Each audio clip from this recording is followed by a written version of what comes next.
To be good at prospecting, you've got to be okay with interrupting people. That's what you have to do to create your own opportunities. So says Jeb Blount in his book, Fanatical Prospecting.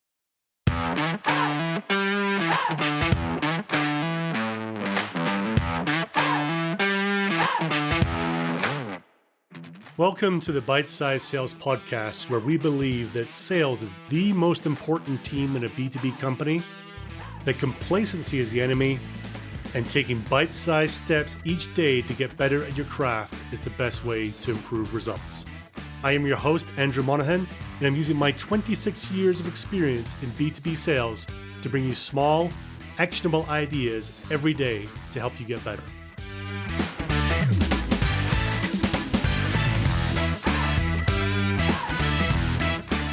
In the summer of 1994, I took my first job out of college and I was hired as a trainee sales rep by a small enterprise software company in London in the UK. The structure was we had a small sales team, but we also had a marketing team that fed us leads on a daily basis, and our job was to basically follow up on them and try and drive opportunities like that. And it worked pretty well. You know, this was probably in the golden age when leads were good and people, the buyers, the decision makers weren't overwhelmed already with people trying to get in touch with them. So the whole format worked well.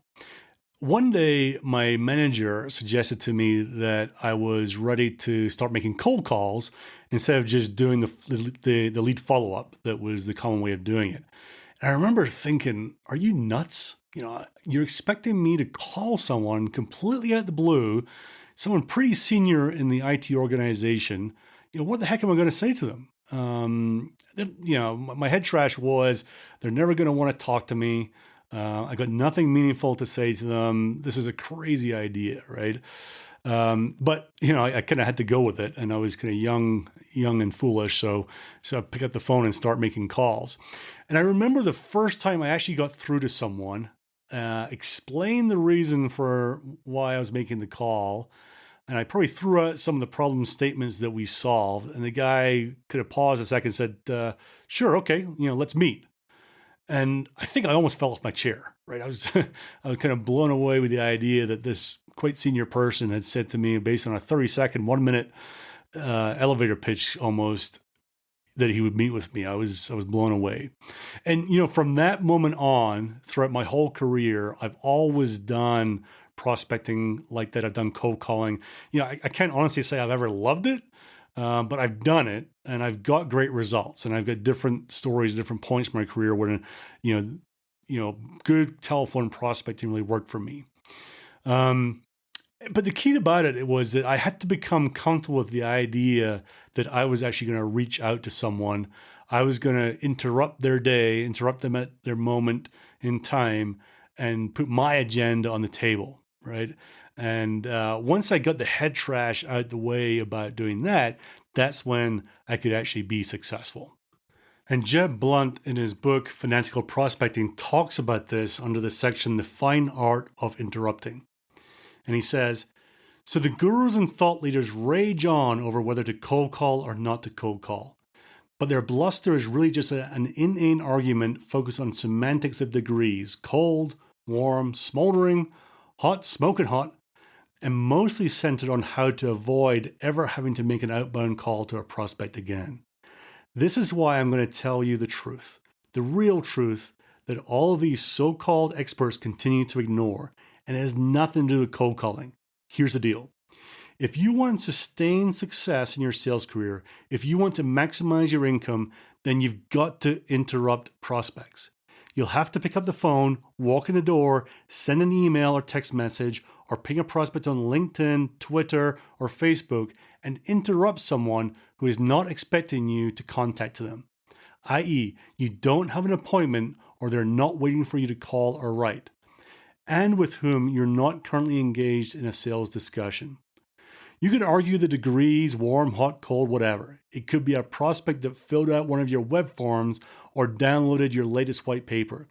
Maybe they just connected with you online.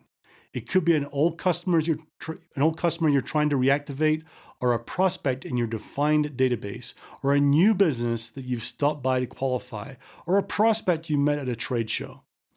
No matter the circumstance, the simple fact remains that you are interrupting their day to talk about something you want them to hear, do, or buy, and you do not have a scheduled appointment with them to have that conversation.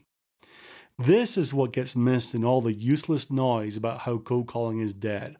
All of the talking heads who promise an easy way out if you'll just join the little cult ignore the real person that prospecting is so hard. No matter how you choose to do it, it has never been about degree of the call. It has always been about the willingness on the part of the salesperson to interrupt. Which, by the way, is why most sales reps protest so loudly and will do anything to avoid making an outbound call. It is so much easier to speak to someone who is calling you. The problem is, most companies can't create enough qualified inbound leads to keep the pipeline full.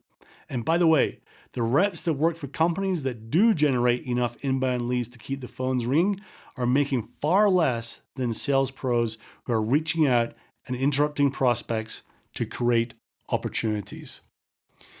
So this is what I found in my life. When I read that, that rang true for me. If all you're doing is following up on leads, you're not adding as much value to the business as if you're going to create opportunities yourself with prospects when you reach out to them cold and interrupt. So the real question for you as you're listening to this is, how comfortable are you with interrupting? How much do you stick to your outreach plan as opposed to following up on your inbound? I encourage you to challenge yourself to do it more. You will be more valuable to your employer if you're creating opportunities than if you just follow up on leads. And we get paid more to do the difficult things that bring great results and pay less if you do the easy things that create more simple results. And, organizations want people who are value creators working for them and will commonly pay more for that than those that are not value creators.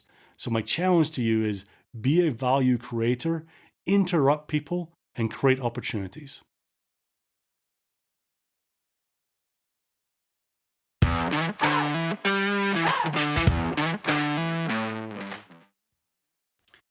If you want to get the book mentioned in this episode for free, simply go to bitesizesales.com/free book. If you sign up on that page for unstoppable.do, we'll send you your book on us. Unstoppable gives you habit-forming action notes on great sales books such as Spin Selling, Never Split the Difference, New Sales Simplified, The Challenger Sale, and many more. In there, you get the best ideas from these books, all organized in a straightforward and easy to implement way and designed for you to take action and transform your results. All at the equivalent of 3 cups of coffee per month. Start now and get your free book by going to bitesizesales.com/free book.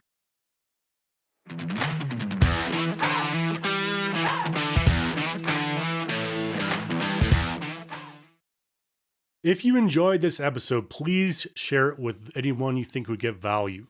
Coworkers, teammates, your boss, your head of sales, even that guy you worked with 2 companies ago who could probably do with some help. In fact, just overshare it. This is one of the few times it's cool to do that. Your podcast app will have a share button. Please click it and share it wide and far.